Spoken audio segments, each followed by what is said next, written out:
right, everyone. Welcome back to the Dungeon Gambling Hour presented by the Average Athletic Podcast Network.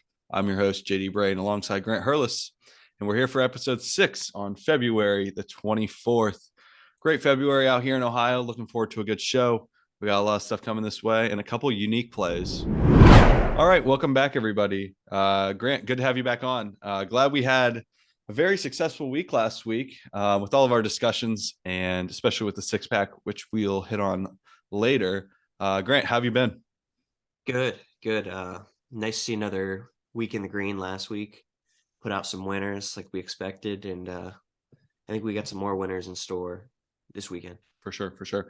I know we're going to have a lot of different diversity when it comes to sports this week. We're going to get creative with some of our plays in the six-pack, so make sure you stick around with that for that, I should say. But I want to start in the NBA. It's the second night after games have returned. I know we had a couple hometown games last night. We had the Cavs versus Nuggets. Shout out to the guy on Twitter who actually ate more Nuggets than the Nuggets scored. I believe he ended up with 132 and the Nuggets scored like 116. So shout out to that guy right there. Always a fun event that the Cavaliers put on at home when they're playing the Nuggets. I'm not sure if any other team in the franchise or in the league is stupid enough to do what our franchise does, but I love it. Makes you proud of this city and this team. Tough loss for the Cavs though last night. They're gonna have to right the ship. Their bench really sucks, Grant.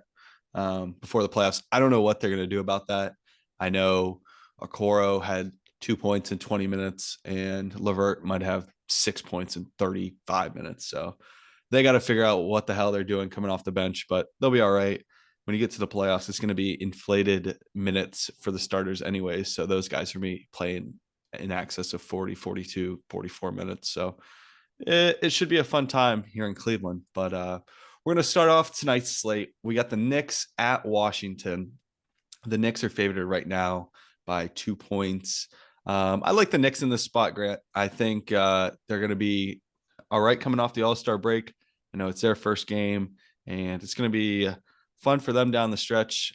I will say I'm not the biggest New York sports fan, but the NBA always does seem more lively when the Knicks are good. And I think they're trying to make that final push towards the playoffs right now. Brunson has been going on a tear, especially when these hot women are in the crowd. He's got that effect, almost like Jordan Poole of the Warriors. Brunson takes over when there's beautiful ladies in the front row. Grant, what are your thoughts on Knicks at Wizards? Yeah, I like New York tonight. I see the Wizards as, kind of a 500 team. They are actually better, though, than I expected them to be. I think that, some of their new acquisitions, like Porzingis, I think it's definitely had an effect. And I don't think this is necessarily a rollover game for the Wizards, but I do like the Knicks in a small spread tonight. For sure. Let's move on now to the Miami Heat, who recently just acquired Kevin Love. Big game changer there. You can sense my sarcasm. They're traveling up to Milwaukee to play the Bucks. I like the Bucks in this spot, even without Giannis. I think the Bucks are a more complete team. I think they have a deeper bench. And they're not as old as the Heat are. I'm not too big on the Heat this year.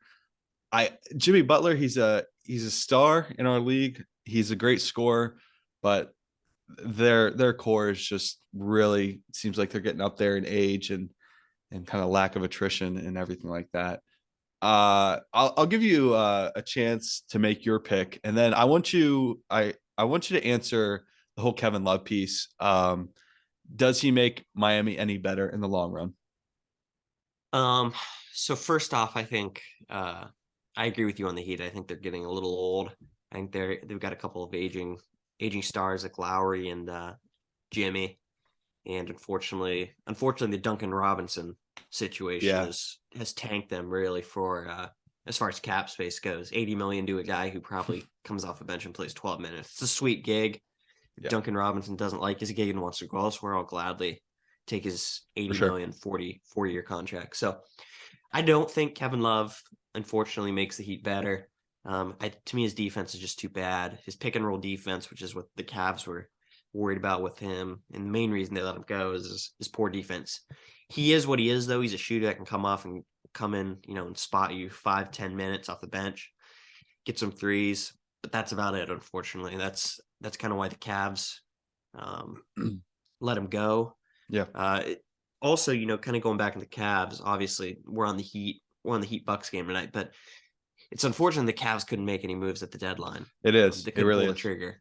I understand wanting to keep your core, and keeping your set of guys that you drafted, but when there's guys out there that you can come pick up or make moves for it, like to me, a guy like Bogdanovich for Mhm. Atlanta was a guy I would a guy would have made a move after. A guy can come off the bench, give you good minutes as a shooter, and that's their biggest issue is spacing. But back to the Heat, Bucks. I like the Bucks in this spot. I think the Bucks play a little bit of a different way without Giannis. Not necessarily a bad way, but I think they play more team basketball instead of that Giannis isolation game. And I think Brook Lopez. I see another big night for him tonight. Yeah, I'm in complete agreement with you on the whole Cavaliers trade deadline piece. It was really frustrating as a fan to not see them really do anything. Like your only move, it's not even in time for the trade deadline. You're picking Danny Green up off of waivers. And it's just it doesn't really make too much sense to me. I know we were looking at getting Tim Hardaway, and I don't know why we couldn't do either a 1-for-1 or one in another role player for Hardaway. And I'm speaking of Levert. I've sold all my Levert stock. I'm not big on him anymore, nor was I necessarily that big when he came over. Um, he was good in Brooklyn. Obviously, that's where he shined the best. He was a star and he could really fill it up. But when it comes to this team, that's not what I feel like the Cavaliers need. They don't need another isolation guy. You have solidified Donovan Mitchell as your late game threat, and when Karis LeVert is taking touches away from him, that doesn't put the Cavaliers in a good spot. But we can actually stay with the Cavs. I'm going to be honest, I didn't know they were on a back to back tonight until I was looking at the slate. They're actually playing the Hawks down in Georgia tonight. Hawks are favored by 1. Really a toss up game here. I probably look more towards the total over 227. I like that number a little bit. Both of these teams can fill it up. Rematch of last year's play in game up in Cleveland, which I'm still a little bit salty about. Fuck Trae Young. I'm the biggest Trae Young hater I think in Ohio. I really hate that guy. I hate his face. I hate him when he was at Oklahoma. Like never a fan of Trae Young, but is what it is. Do you have any takes on Cavaliers at Hawks tonight, Grant? Yeah, to me, like I said, I'm as big of a Cavs bias fan as there is out there. To me, I like the over and I like the Hawks tonight. To me, the Cavs, I don't see them. I don't see them winning this game. Unfortunately, I've seen too many games like this where the Hawks just have the Cavs number. Yeah. Unfortunately, and that's just how it is, especially away. Um, Obviously, there's some turmoil going on in the Atlanta locker room with Trae Young and McMillan, but I think they have enough pieces. John Collin gives Mobley trouble, He and does. Dejounte can go head to head with basically anybody. So, um, as much as I hate Trae Young too, I think the Hawks tonight is actually a pretty good value bet, and especially only -1. Yeah. I'm not sure why they're even. To me, this seems like a game that should probably be 3.5, 4.5 towards Atlanta. Yeah. I'm not sure where the Cavs are getting, where Vegas thinks the Cavs can keep Yeah, this the within one the whole point, the but whole thing I think with that coming in, and it's something that actually blew over my head. Um, Over the All Star break, they had actually fired Nate McMillan, and they're looking at getting Quinn Snyder, formerly with the Jazz, as their oh yeah, they new did boss. So okay, that they might did be why let that line's a McMillan little bit go. down. But the thing is, Yeah, interim coach or not, I still think the Hawks are going to get it done tonight. yeah, I Quinn agree. Snyder's actually not a bad pickup for them if it sounds like they're going to Yeah, finalize it tonight or tomorrow, um, according to Woj. But yeah, Quinn Snyder's a good coach. It's interesting. I read up on him and some of the because he left. He came from Missouri originally to Utah, and everybody was surprised why he left Utah. And it's some of the allegations Quinn Snyder got while at Missouri is pretty interesting. yeah, Allegedly, allegedly he was allegedly, sleeping with one of his players' girlfriends. which is a His boss player, move. Boss move. yeah, it is as a 30-year-old coach sleeping with your Great move 19, by him. 20-year-old college kid's girlfriend. But he is a good coach. I don't think he was going to take that Lakers job, even though there was some interest with that. But I think this is definitely an uh, interesting spot for him to possibly find a landing Yeah, spot. exactly. We're gonna do one more game, and it's gonna stay same theme, very close. We have the Nets traveling to Chicago. I like the Nets in this spot. They're getting 2 points. I really am a fan of this new revitalized Nets team without KD and Kyrie. It's really fun to watch a team come together, even though they lose, two out of the top 7 players in the league, it's the whole Cam Thomas kind of rookie resurgence. It's nice to see. They're sharing the ball really well. And honestly, the Bulls they're struggling right now, and especially before the All-Star break. It just not playing too well. I think the Nets are good enough to win tonight on the road.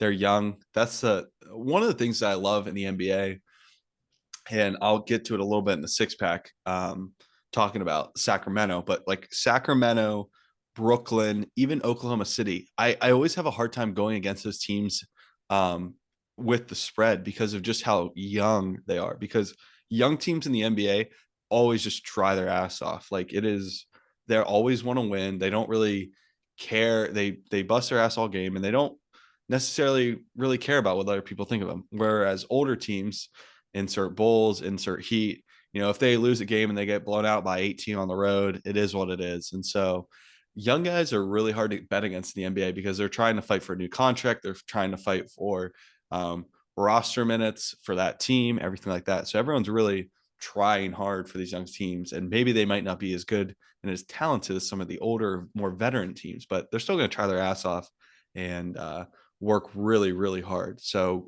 Grant, Nets and Bulls. Nets, like I said, Nets are getting 2 over-unders at 222.5. What do you like? I like Nets tonight, and to me, if you're going to take the Nets, just take them at money line. Yeah. To me, this Nets team reminds me a lot of the 2018-19 Nets with like Dudley, D'Lo. That was a Levert team. Yeah. A couple of other good role players, but that's basically what they were. I think Jared Allen was on that team as a rookie. He was, yeah.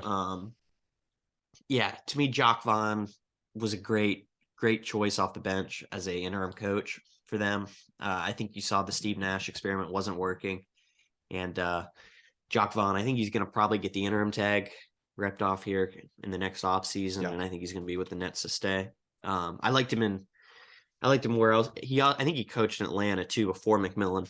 I think he was the head coach of that team, and then McMillan took him to the conference finals. But I think the Nets win outright tonight. I think you got a lot of young players, like you said, that don't really play the score; they just play their game, play as a team. And I think that's a benefit of, obviously, yeah, you lose probably a top 5 player in the world in Kevin Durant. You lose Kyrie, lose Harden, all within a year. But I think you get a good return for him. You get a lot of draft picks, you get capital. Cam Thomas, I like Dorian Finney-Smith and Mikal Bridges a lot. So I think you got a pretty decent core there that you can work with. Not big names, not star names that you're going to get. Obviously the Cam Thomas, who knows if he's here to stay or not. He had a pretty good first week, as a starter when that expanded role, but I like Nets tonight. Yeah, I love it. When we come back from our break, we're going to talk a little college hoops, and then we'll get you right into the six pack. All right, so that wrapped up our NBA slate, and I got to give myself a little pat on the back before we get started. At the tail end of last show, I told you guys one play that I really loved, and it was John Rahm live after the second round at plus 250. And all I got to say is I can see the future. John Rahm played really well down the stretch. Homa collapsed in the last 3 holes. It was certainly fun to ride with John Rahm last week.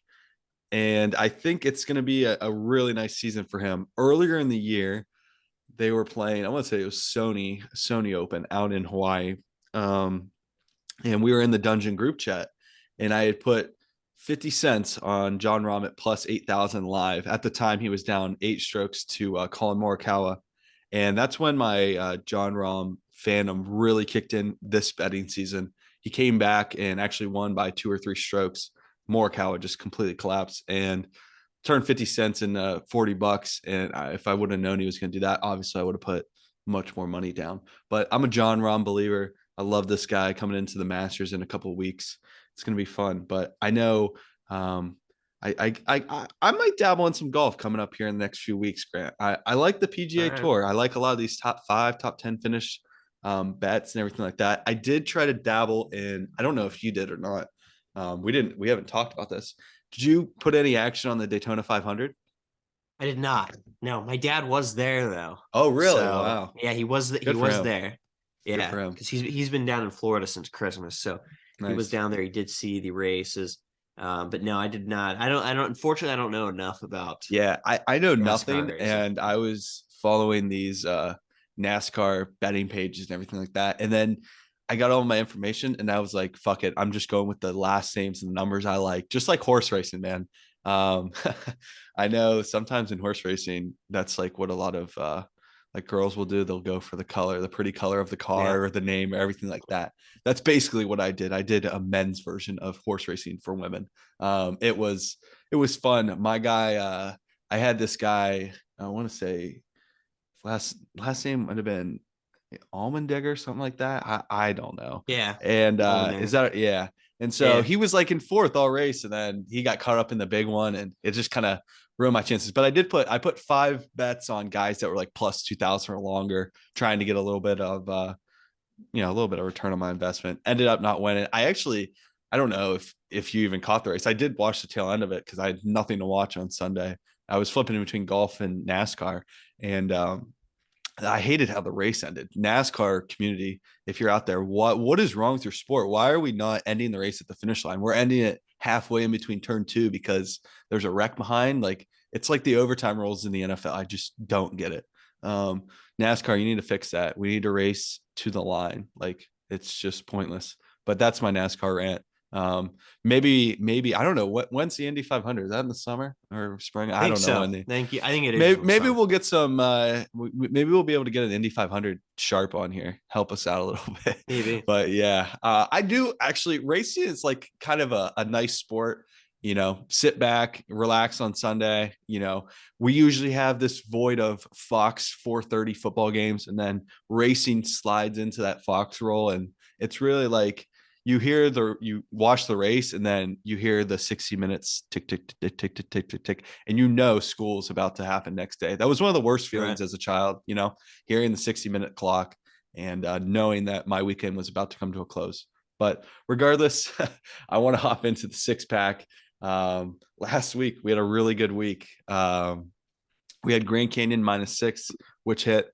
We had Pennsylvania +2.5, who won outright. Slam dunk play from Grant. I had Cleveland State -1.5, who covered, I think, 25 points. I feel like really fun for them. Also, shout out Vikings.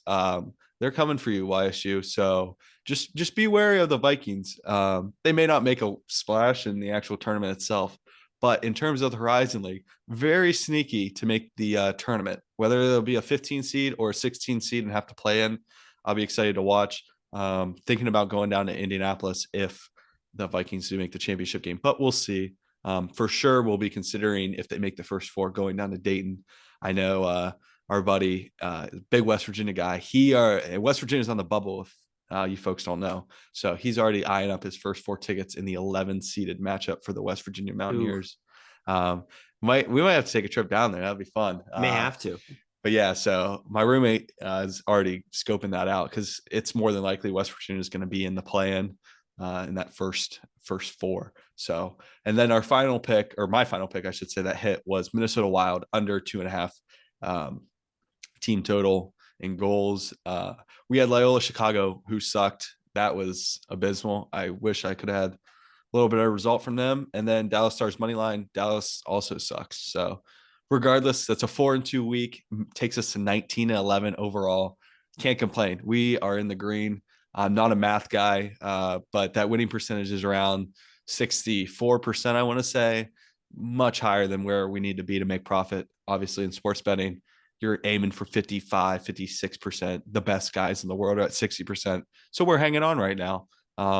And hopefully we're going to eventually, we're staying out of losing weeks, but we need that elusive 6-0 week. This could be it, though, Yeah. Grant. This could be it. I see it. I I know. definitely see a winning week. I see a winning I don't week want for to count our sure. coins. Yeah, I don't want to count the No, coins no, just no. You yet, never want but to count your coins just yet. But a 6 it's and 0 week would be huge. oh my God, it would be So, so huge. But with all that being said, and with last week wrapped up, I'm gonna hand the mic over to you, Grant. I want you to give me the first pick of this week's six pack. yeah, so we're gonna start. This is the first time we bet on college baseball. But I've got a two-legger tonight, and you can bet this at Bovada, bet 365. Now, most domestic sports books won't have NCAA baseball, but if you branch out and you look, you're able to find these games. And I like Mississippi State and Virginia money line both tonight. Virginia, you're gonna have to pay some juice on. It's probably only minus 240, 250. And Mississippi State is, I believe, at minus 140. So you're probably gonna end up around minus 130, minus 140 on this parlay. But Virginia has been off to a really hot start, 2023. They're 4-0 and have scored 65 runs in those games. Wow. So yeah, everything pretty good. That's almost what, 15 runs a game, I'd say 15, 16 runs a game.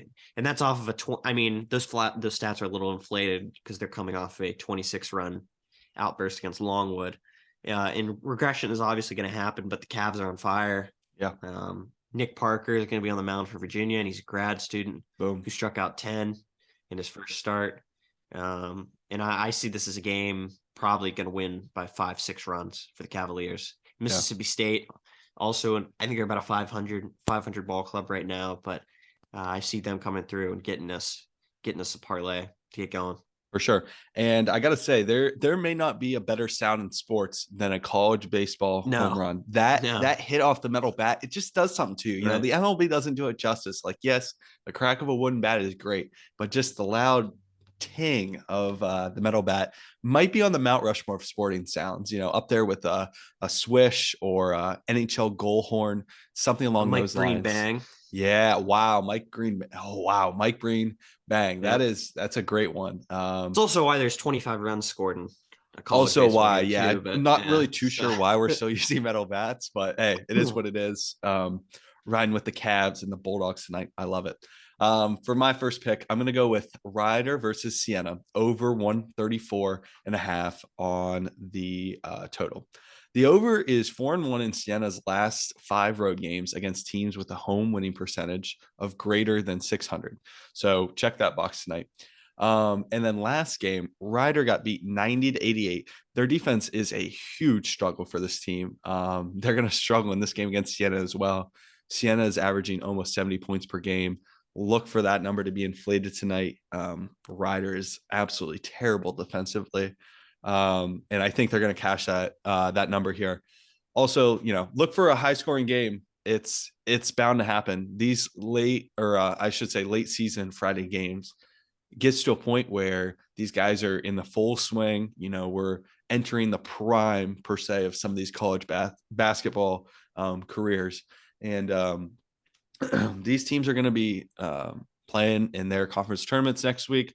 Look for them to stay hot tonight. Light it up. No defense will be played.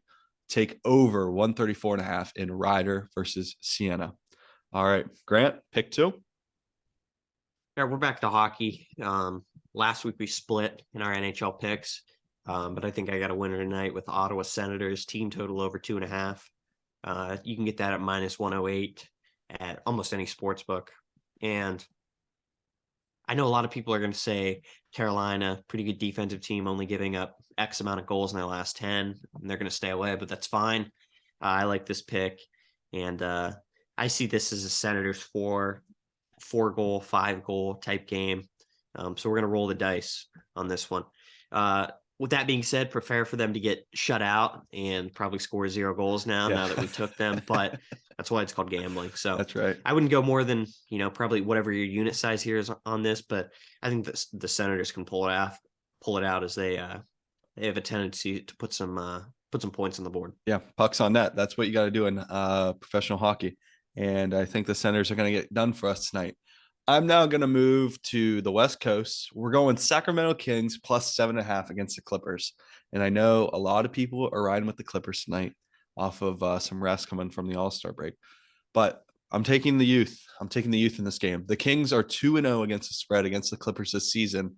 Overall, they're 31-26 against the spread, and they're 16-12 on the road, both over 500. Love to hear that for us. I believe in this young core. Herder, Murray, Fox, Sabonis, whatever, you name it, they got it. It's a lot of fun to watch this team, and I think their nucleus is set up for a great 5-year run out there. I know it's going to be tough next year come Warriors healthy, Suns healthy out in the West, everything like that. But in terms of the Pacific itself, Blazers, they're not really contenders right now. Um, and I'm in love with this Kings team. I think I've went against them a few times this year. I might have had the Lakers in a couple games on those 10:30 late games.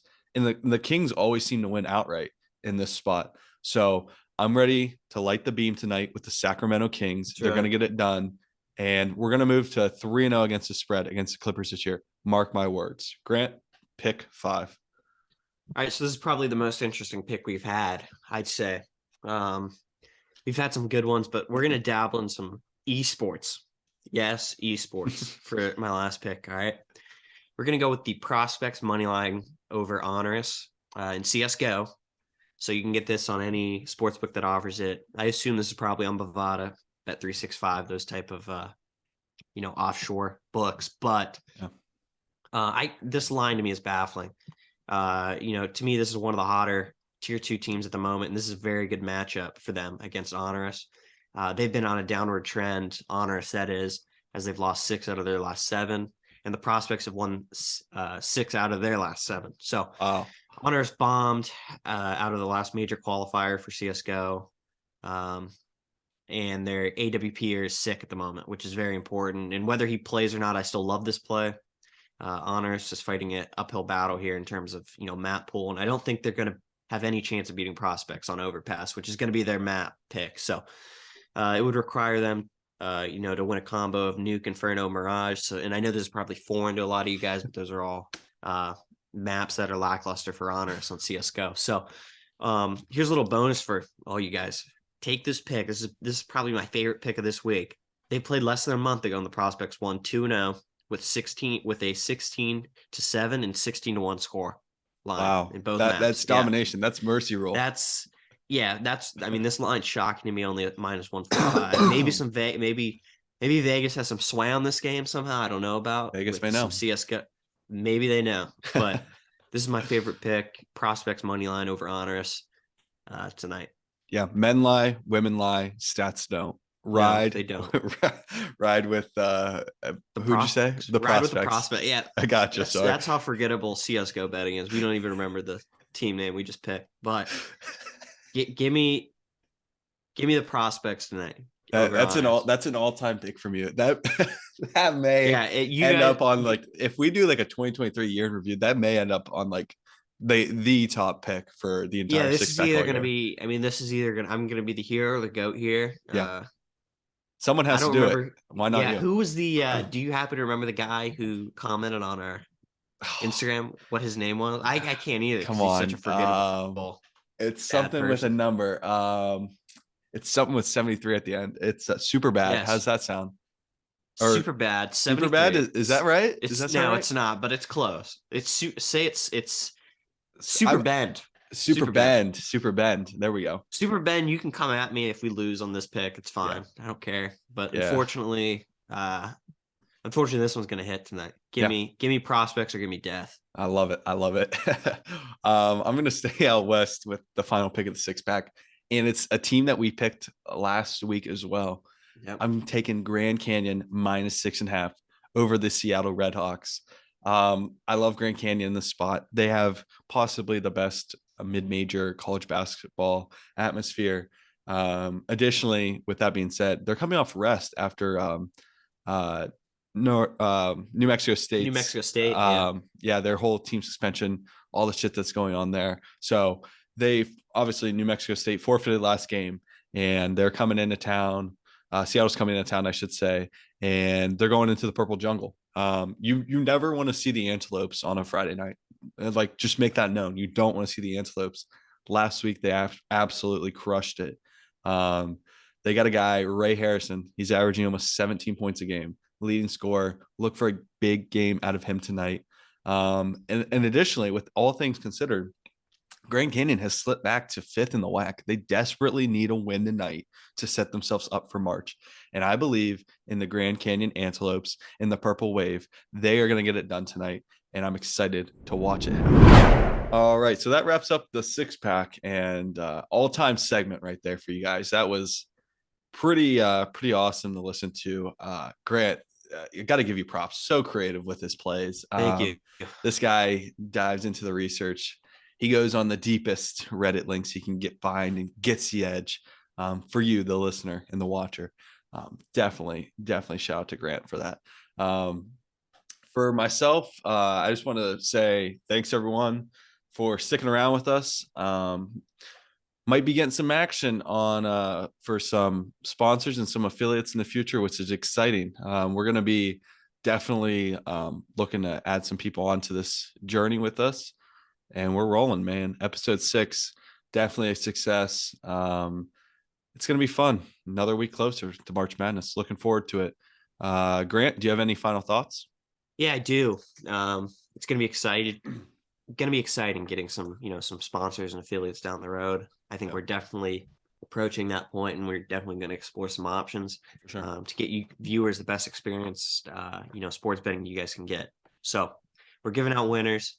Don't let one loss, don't let one loss throw you off, guys. Remember, most gamblers, they're just one win away from the big hit. Yeah. And another thing, I mean, think about it like this: 90% of most gamblers quit for the big one. So you're one win away, and I think this could be our 6-0 week. We don't want to count it just yet, but I see a lot of winners on the board that we put out today. And like I said, I want to give you guys the biggest edge on Vegas, biggest edge we can give you. So I'm going deep into the research. I'm going to the darkest points on the web to find some of these plays. So enjoy them. I want to make you guys money. We're paying rent. We're paying guys rent over here. Yeah. So let's do it. Let's keep it up. Yeah, we're gonna need some winners because I need to pay rent at the first of the month as well. So let's go. On a personal note, yeah, but keep riding, guys. Keep tailing. It's gonna be a fun week for sure, and I'm excited to see. Hopefully, we can get a 6-0 week. At least let's just get in the green, get back to 4-2. Yeah. Oh, we'll stay in the green. Nice. I'm not worried about staying in the green. It's gonna be fun. But Grant, thank you for coming on.